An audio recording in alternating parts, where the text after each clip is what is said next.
Groot voorreg om altyd die woord van die Here te bring, ook 'n groot verantwoordelikheid. Maar vir my is dit so kosbaar om te sien hoe die Here met my werk. En uiteindelik hoe ons as 'n groep, as 'n gemeente, saamgestig word deur die kosbare woord van die Here. Ek het gedink aan Tessa, toe sy nou praat van die tieners. My hart wentel altyd na tieners toe. Ek is nog steeds 'n jeugwerker, al meer as 30 jaar. En ek kan sien hoe hulle lewens verander in die lewe wat hulle in is. Ek gesels gister met my vrou en ek sê toe ons tieners was, en die tieners wat ons vandag het, is twee verskillende generasies. So daar's 'n groot brakveld wat ons tieners aanbetref. So ek is opgewonde oor ons tienerbediening ook en wat die Here doen onder ons jong mense. En ek dink so aan soveel voorbeelde uit God se woord uit. Daniel was 'n jong man, Dawid was 'n jong man, hoe die Here jong manne kan oprig en hulle lewens kan verander. Maar ek lees 'n artikeltjie van 'n vrou wat skryf van haar tienerdogter. Sy sê sy het so gelag. Sy het gelag en gelag en gelag want haar tienerdogter kom in die kamer in en sy sê, mamma, as jy my borsel gebruik, sal jy nie net weer op sy plek sit nie asseblief. Ja, die klomp jong kinders. Jy kan so lank in jou kosbare woord blaai na Hebreërs hoofstuk 4 en ek gaan 'n gedeeltjie met jou deel uit Hebreërs uit. Maar daar's ander teksies ook, dis in Johannes, ook 1 Johannes en dan ook Jesaja 11. Ek gaan hulle nou weer vir jou herhaal, so jy hoef nie bekommerd te wees nie, maar blaai so lank na Hebreërs hoofstuk 4 toe. Hier's 'n kragtige gedeeltjie van 'n skrywer wat ons nie weet wie dit is nie. Ons raai, kan dalk Paulus wees. Baie skrywers, kommentaarskrywers sê, lyk nie soos Paulus se styl nie. Een van die redes hoekom hulle dit aanbied is die Hebreërs se outeur het baie hoë gehalte Grieks gebruik. En Paulus en Petrus en Johannes was manne wat eerder wat hulle noem 'n kombuis Grieks gebruik het, wat maklik kon vertaal geword het deur die algemene leser. So die skrywer van hierdie boek was 'n hoogsbegaafde man of vrou. Daar's 'n kommentaarskrywer wat ek geraadpleeg het wat sê dit was dalk 'n vrou wat hierdie boek geskryf het. En dis hoekom hier nie 'n outeur is nie, want hulle was nie eintlik geken of geëer as enige outeur nie. Maar dis nou net lukraak en ons kan nou daar wonder. Maar die basiese onderwerp van Hebreërs is eintlik 'n diep studie van die Joodse lewe. Hoe dit is om as 'n Jood te verstaan dat eintlik het ons Moses en ons het die wet en ons het alles wat vir ons kosbaar is, en dan bring hierdie skrywer Jesus in vergelyking met dit en hy sê, in die begin, dis hoofstuk 1 vers 1, jy hoef nie so toe te blaai nie, maar in die begin het God met ons gesels deur die voorvaders, of deur die profete het hy gesels met ons voorvaders, maar vandag gesels hy met ons deur sy seun. The exact likeness of his being. En uiteindelik begin hierdie outeur vir my en jou nooi na 'n fokuspunt toe om te sê, wat vertel hy my eintlik hier van wie Jesus is? Nou die ontvangers van hierdie woord was, weer eens kommentaarskrywers gebruik dit wat histories vir ons beskikbaar is, en gebruik dit as die geografiese moontlike plek waar hierdie lesers was, is Klein-Asië, natuurlik wat ons vandag ken as Italië, en groter gedeeltes van Italië, maar baie van hierdie ontvangers was in Rome, in die tyd van keiser Nero.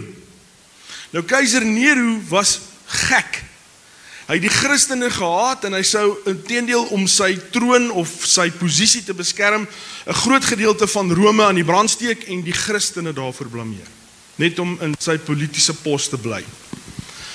So daar is 'n element van motivering en 'n element van aksie wat die skrywer van Hebreërs vir my en jou, as jy die agtergrond so 'n bietjie beter verstaan, wil laat weet.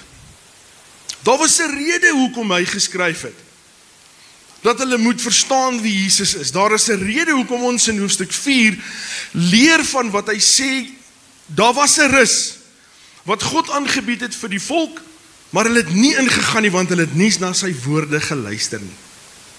En dan nou hoofstuk 4 wat my kernvers gaan wees vandag, of 'n gedeelte uit hoofstuk 4, hier van vers 11 af, het ek hierdie tema vanmôre, en hy gaan oor 2 sonde hardloop.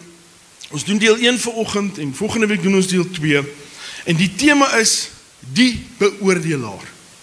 Die beoordelaar met 'n hoofletter B. Kom ons lees saam. Vers 11. Laat ons dan beywer om in te gaan in die rus, sodat niemand in dieselfde voorbeeld van ongehoorsaamheid mag val nie. Dan hierdie ongelooflike vers wat so goed bekend is, want die woord van God is lewend en kragtig en skerper as enige tweesnydende swaard en dring deur tot die skeiding van siel en gees en van gewrigte en murg en is 'n beoordelaar van die oorlegginge en gedagtes van die hart. Nou Johannes skryf in sy evangelie, hy sê die volgende, hy begin sy literêre werk in hoofstuk 1 en hy sê, in die begin was die woord, Logos, en die woord was by God en die woord was God en die woord is die lig van die lewe. Hy skryf in sy tweede gedeeltjie en dis in sy brief, skryf hy die volgende, want van die begin af was, wat ons gehoor het, wat ons met ons eie oë gesien het, wat ons aanskou het en ons hande getas het aangaande die woord van die lewe, dieselfde Griekse woord, logos. En die lewe is geopenbaar en ons het dit gesien. En ons getuig daarvan en verkondig dit. En uiteindelik begin hierdie tema van die Nuwe Testament vorm aanneem van die woord van God wat die kern is van die lewe. Maar dis nie net hierdie kosbare boek nie, dis wie hierdie boek verteenwoordig. Nou vanmôre toe ek my laaste voorbereiding doen, toe dink ek aan hoe belangrik hierdie saamgestelde 66 boeke in die biblioteek is, wat ons noem Bybel beteken met biblioteek. Want jy sien toe Paulus en Petrus en hierdie manne gewerk het, was hulle ooggetuies, hulle was naby aan mekaar, hulle het in dieselfde woongebiede geleef. Paulus se huis was dalk 'n straat af, of Johannes se, maar met tyd, soos tyd toeneem, en ons eintlik nou hierdie erns van hierdie skrywers begin sien, begin hulle skryf, en sê wat Johannes hierso sê, ons het dit gesien, ons het dit met ons oë aangeraak, met ons hande aangeraak, met ons oë gesien, en hulle begin neerskryf. Nou vriende, ek weet nie van jou nie, maar ek ken niemand persoonlik wat die Here Jesus persoonlik gesien het nie. Ek praat nie van 'n visioen nie, ek praat in die konteks van hierdie manne 2000 jaar terug. Maar God in sy goedheid gee vir my en jou 'n volledige weergawe van dit wat hierdie manne en vroue gesien het. Ek wil vanmôre vir jou sê, hierdie is 'n skat. En wat ek vanoggend saam met jou gaan oopbreek, is 'n woord van onderrig, dis 'n woord van, ons kan leer hieruit, ons kan dit vat en sê, maar wow, ek het iets geleer. Nou die woordjie wat vanmôre uitspring is die woordjie, God se woord is lewend en kragtig, ja. En God se woord sny deur gewrig en siel en murg en gees en alles wat gekombineer is binne in ons. En is 'n beoordelaar. Nou, voordat ek hom vir jou oop gaan breek, moet ek net gou hierdie woord vir jou vertaal uit die Grieks uit, wat die skrywer hier gebruik. Ons ken die woord in die Engels as judge, en jy gaan hom ook so lees in die Engels. For the word of the Lord is strong and mighty and sharper than any double-edged sword, and is a discerner or a judge of our intentions. Maar die Grieks hier bedoel nie die woord judge soos in 'n regter nie. Met ander woorde, daar's twee maniere hoe jy hierdie woord kan beskryf, en dis hoekom die Afrikaans 'n fantastiese vertaling het. Want die woord kan beteken, ja, judge, of 'n regter, of dit kan wees 'n beoordelaar. Nou in Afrikaans het ons 'n tweede woord wat sê om iemand te veroordeel. Nou, kom ek verduidelik hom gou vir jou. Ek gaan gou 'n vergelyking maak. Ek was as hoërskoolseun, het ek gimnastiek gedoen. En ek het deurgedring tot Vrystaat vlak, en ons moes gaan deelneem op provinsiale vlak, en ons is Durban toe, en uiteindelik was daar 22 deelnemers in my groep, my ouderdomsgroep, en van al 22 deelnemers was ek nie eerste nie, ek was nie tweede nie, ek was nie 9de nie, ek was nommer 22. Ek het op 'n mat item 'n verkeerde draai gemaak. Ek moes net eenvoudig links gegaan en toe gaan ek regs. Toe werk my hele item nie. Toe lyk dit meer soos 'n dans item as 'n mat item. Nou daar was 'n beoordelaar. Maar toe ek die fout maak, het hy my nie veroordeel en daarna was ek vir 3 maande in detensie nie. Hy het my beoordeel en gesê, Boeta, weet jy wat? Ek is 'n deskundige. Ek is 'n afrigter en ek weet wat gimnastiek van jou vra. En vir my was dit diep konsentrasie. So hierdie beoordelaar kom in my lewe in en hy sê, weet jy hoekom is jy hier laaste? Ja oom, ek het 'n foutjie gemaak. Ja, jy het 'n foutjie gemaak. Hierdie was reg van jou postuur, hierdie is nie lekker van jou postuur nie, maar uiteindelik dit en dit en dit en dit. En dan word daar punte afgetrek en iemand soos ek kom in die laaste plek. Nou dit is wat die skrywer hier probeer sê. God se woord is 'n beoordelaar van die intensies van ons hart. Dit gaan nie jou nou veroordeel nie. Dit is die uitkomste van iets wanneer die Here vir my en jou iets sê en ons doen dit nie. Dan word dit naderhand wat ons eendag voor die regbank gaan staan en die regter dan gaan sê, ek het jou kans gegee of jy het nie geluister nie, jou loon is, en dan kan jy nou sien wat is ons loon as ons nie luister nie. So in die Afrikaans, Engels is hy anders. Hy sê there is a judge, is a gymnastic judge, dit is 'n box judge of dit is die Engels is nie so, maar die Afrikaans het 'n baie mooi vertaling. Nou, wanneer 'n mens God se woord sien en Jesus self sien as 'n beoordelaar, dan is dit iemand wat naby aan jou is. Dis iemand wat sy eie dissipline ken en dit is iemand wat toegee tot my en jou in my omstandighede of jou omstandighede waarin jy is. Nou skryf hierdie skrywer in Hebreërs, hy sê God se woord wil my en jou beoordeel. Maar vir die antieke leser of ontvanger hiervan wat onder geweldige druk is, en ek gaan volgende week baie oor hierdie druk gesels wat gebeur het met hierdie Jode, vertel hy vir hulle van, hoorie, ek wil vir julle sê, moenie teruggaan na die Joodse geloof toe nie. Moenie teruggaan sinagoge toe nie.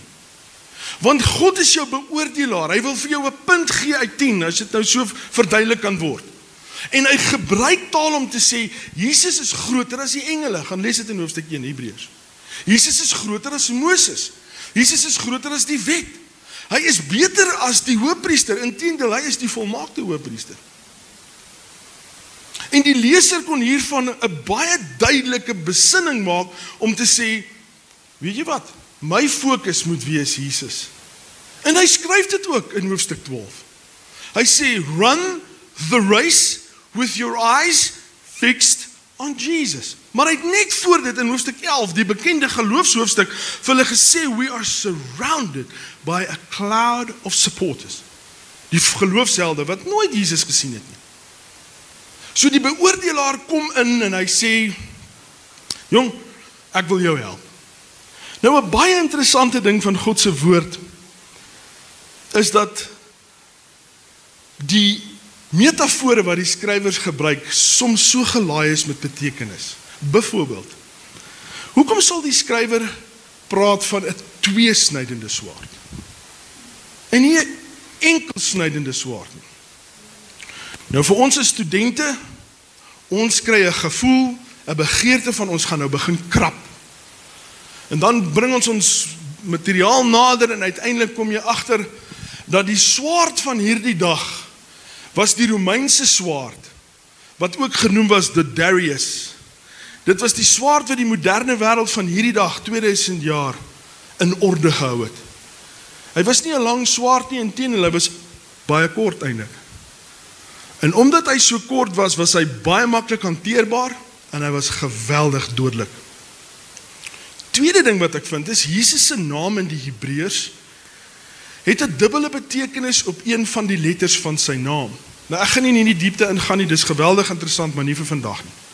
Maar daar's 'n betekenis in Jesus se naam en hy gebruik dit self. Hy sê, ek is die hoeksteen, maar as jy my vat, dan bou jy met my, en as jy my nie vat nie, vermorsel daai steen jou. Dis 'n tweeledige betekenis van destroy en save. Baie interessant nie? Nou kry ons, as ons 'n koppeling maak in hierdie woord, dieselfde. 'n tweesnydende swaard beteken twee kante. Nou dis wat ek vanmôre gaan doen. Ek gaan kant 1 vir jou verduidelik vanmôre en volgende week kant 2. Maar luister gou wat sê Matthew Henry hier oor God se woord. En dit is nou, kom ek maak so, kom ek sê vir julle wat is kant 1. Kant 1 van God se woord is waar ek en jy goed ontvang wat ons nooit gehad het nie. Kant 2 van sy woord, van die snydende swaard, is waar hy goed van ons wegvat wat ons nooit moes gedoen het nie, of wat ons ophou moet doen, of wat hy vir ons sê om van 'n spesifieke dag af nooit weer te doen nie. Kry in jou geestesoog 'n prentjie van hy is beoordelaar wat vir jou vertel, hierdie het ek vir jou gegee, gratis, uit my liefde uit. Dis kant 1 wat ons vandag gaan hanteer. En dan kant 2, hierdie is wat ek van jou wil stroop. Ek wil hierdie wegvat uit jou lewe. Maar luister gou wat sê Matthew Henry. The word, en dis met 'n hoofletter, is a discerner of the thoughts and intents of the heart, even the most secret and remote thoughts and designs. It will discover to men the variety of their thoughts and purposes, the vileness of them, the bad principles they are acquitted by, the sinister and sinful ends they act to. The word will turn the inside of a sinner out and let him see all that is in his heart. Now, such a word as this must be a great help to our faith and obedience. Die beoordelaar stap en tree toe in jou lewe. Die grootste hartseerste ding is ons nie sy woorde lees nie. En ek praat van alles. Ek praat van alles. En uiteindelik kom die beoordelaar en hy kom sê vir ons iets. En hy kom help ons om iets te sien. Nou kom ons begin by kant 1 vandag. Beoordeel en gee is die eerste kant van hierdie kosbare metafoor wat die skrywer gebruik in Hebreërs 4, om te ontvang wat jy nog nooit gehad het nie. Het jy al gedink aan jou verlossing? En hoe onmoontlik dit is om jouself te verlos? Het jy gedink aan jou stryd met sonde en hoe onmoontlik dit is om jouself te red van jou sonde? En dat hierdie een kant van God se swaard vir my en jou vertel hoe verlore jy is? En hoe hy sy hand uitsteek na jou en uiteindelik jou red.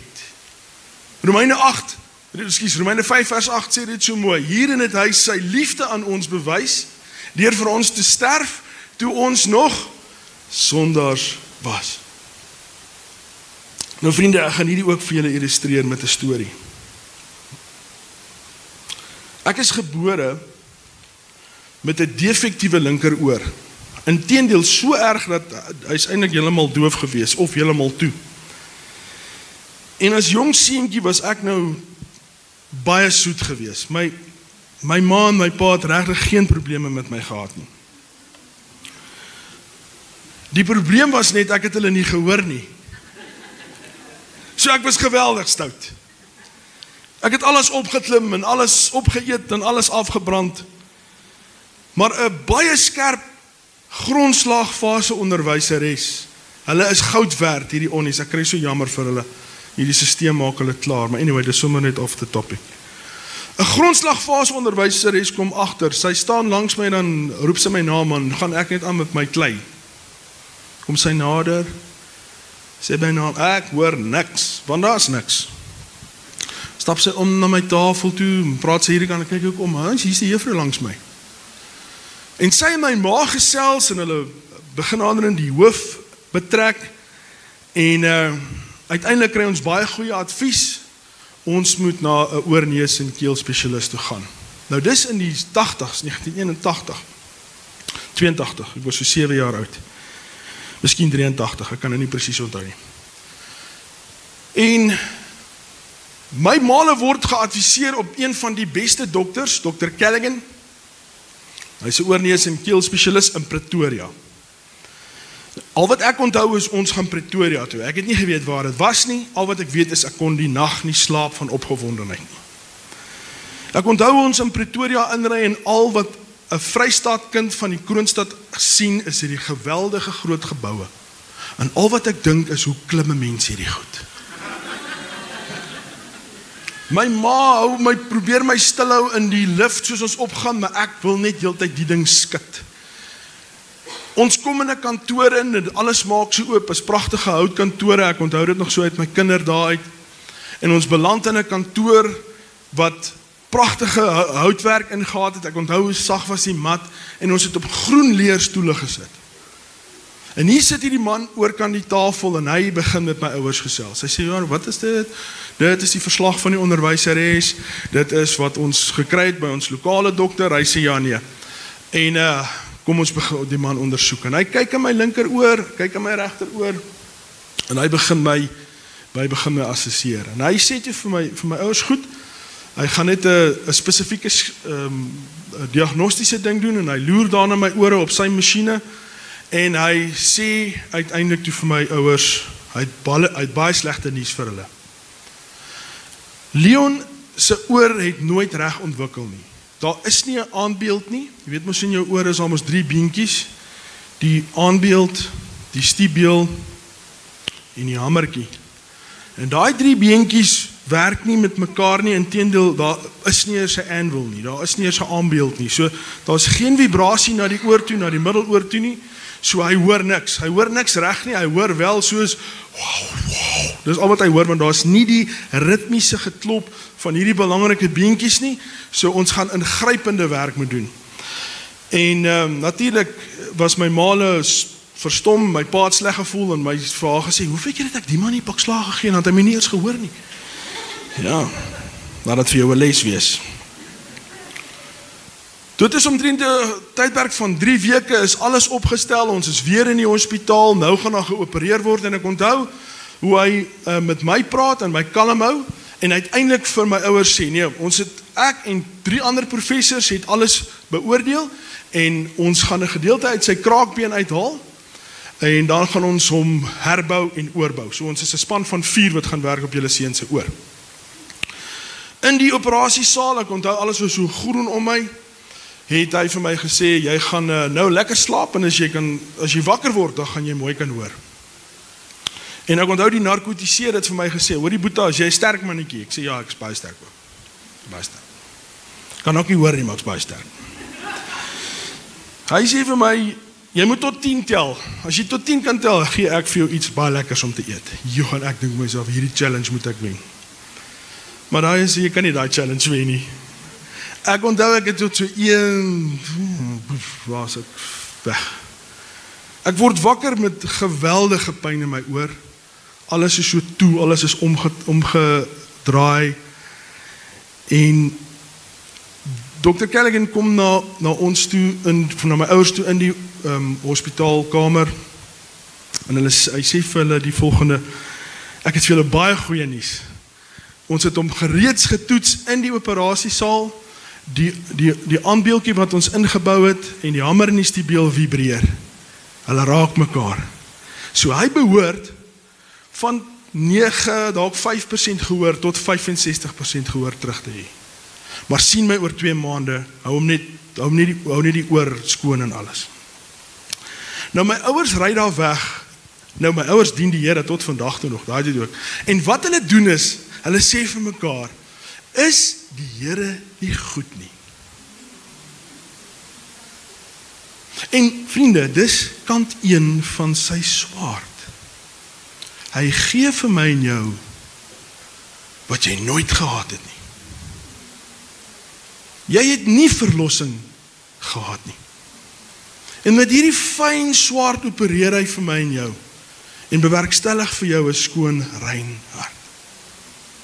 Hy gee vir jou 'n hoopvolle toekoms by wat jy nooit gehad het nie. Hy kom vertel vir jou in sy woord dat hy jou deel maak van sy erfenis. Jy het 'n erfporsie wat jy nie 'n enkele minuut voorgewerk het nie. Hy kom en hy sê jy is deel van my koninkryk. Wil jy saam met my werk?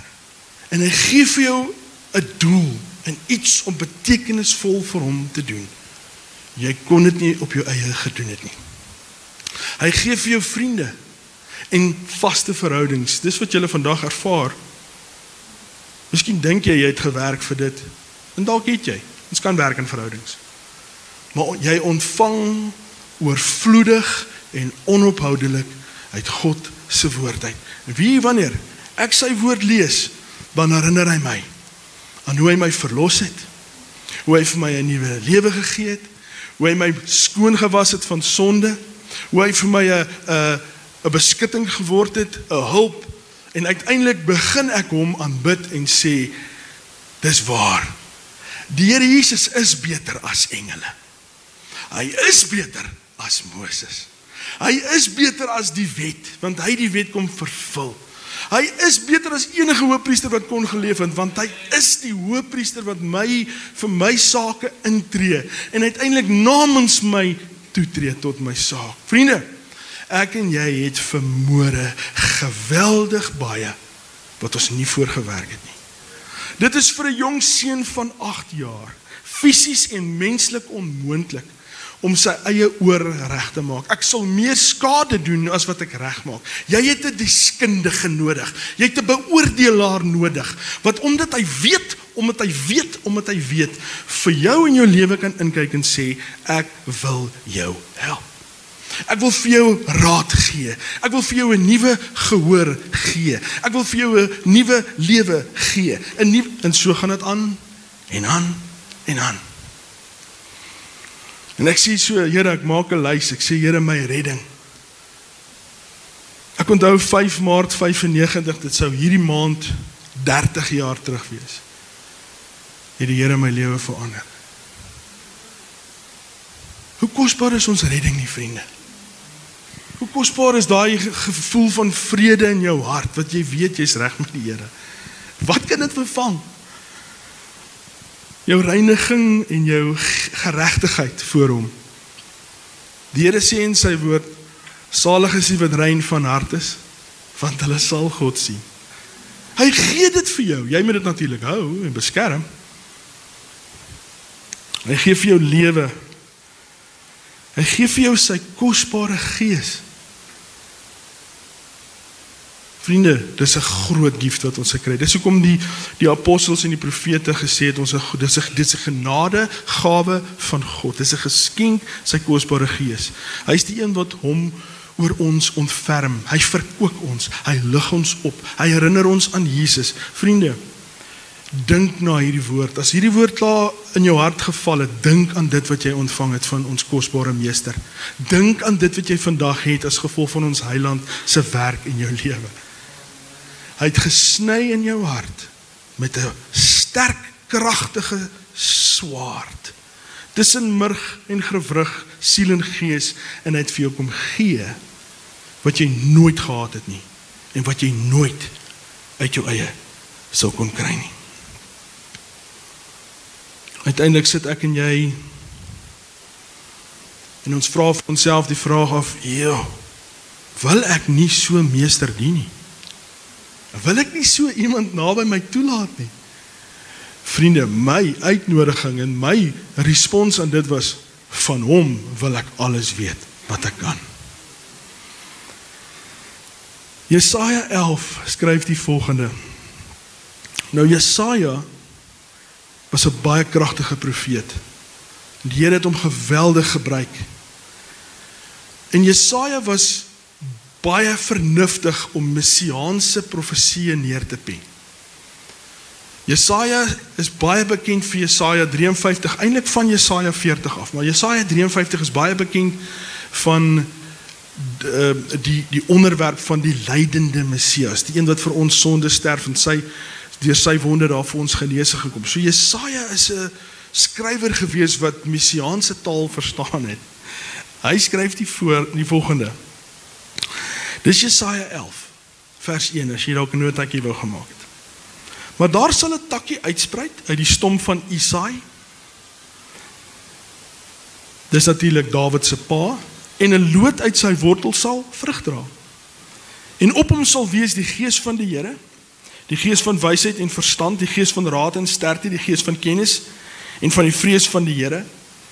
En hy het 'n welgeval aan die vrees van die Here, en hy sal nie regspreek na wat sy oë sien nie, en nie oordeel na wat sy ore hoor nie. Maar aan die armes sal hy in geregtigheid reg doen, en die sagmoediges van die land met billikheid oordeel. Luister mooi wat sê Jesaja.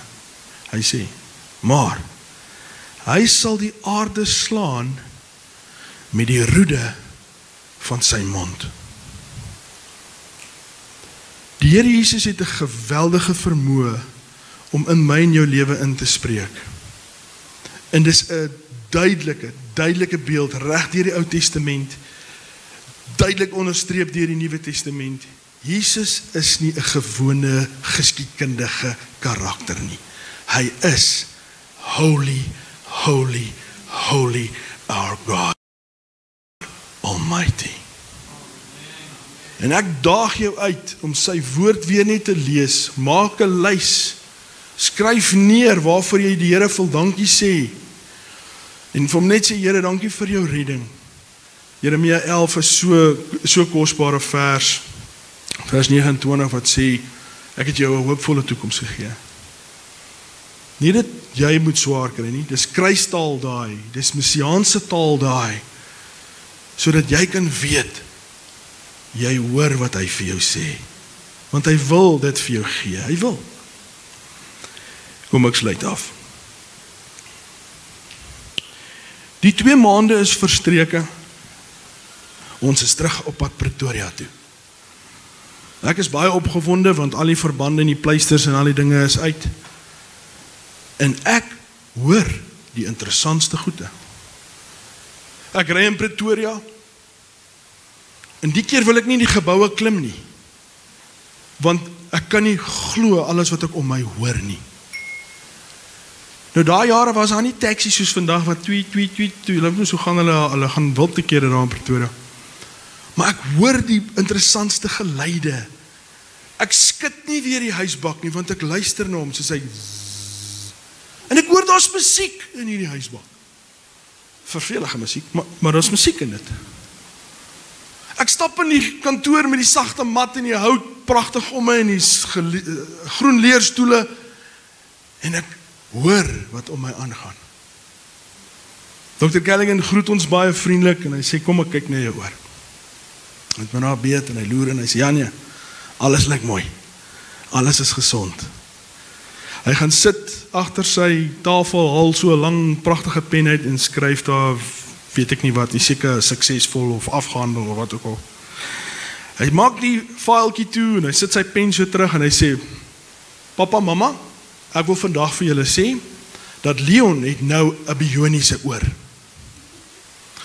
Hy gaan beter hoor as enigiemand in julle huis. Julle moet seker maak dat alles wat julle in privaatheid sê duidelik gesê word, want hy gaan dwars deur mure en deure en alles hoor. Nou jy sê nie dit vir 'n 8-jarige kind nie, met 'n ooraktiewe verbeelding nie, want ek vat dit toe letterlik. Ek onthou as jong seun het ek in my boomhuis gespeel, dan is ek een of ander bioniese karakter, dan span ek my oor so oor, dan verbeel ek my, daar word iets bespreek in die huis. Ek maak 'n gevolgtrekking saam met jou vanmôre. Die Here sê nie jy het 'n bioniese oor nie. Hy sê jy het 'n bonatuurlike gift ontvang. Jy het bonatuurlike redding ontvang. Bonatuurlike verlossing. Jy is deel van 'n koninkryk wat hierdie wêreld en al sy politieke leiers nie kan skud nie. Ons koning is 'n koning vir ewig op die troon. Jy het bonatuurlik ontvang uit God se woord uit en hy sê dit die heeltyd vir ons, die heeltyd. Ek wil vir jou gee wat jy nie vir jouself kan kry nie.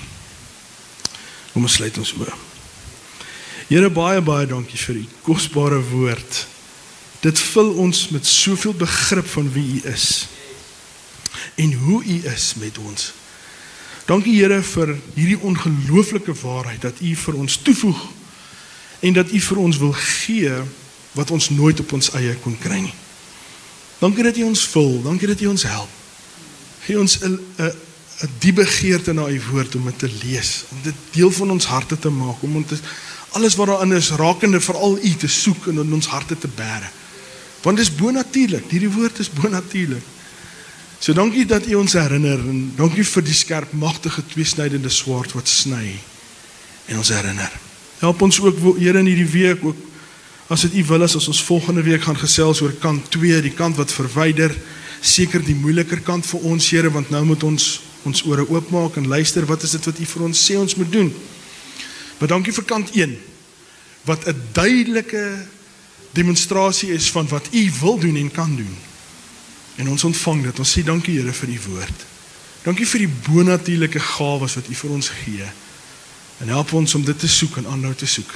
In die kosbare, dierbare naam van ons Meester en Heiland, Jesus Christus. Amen.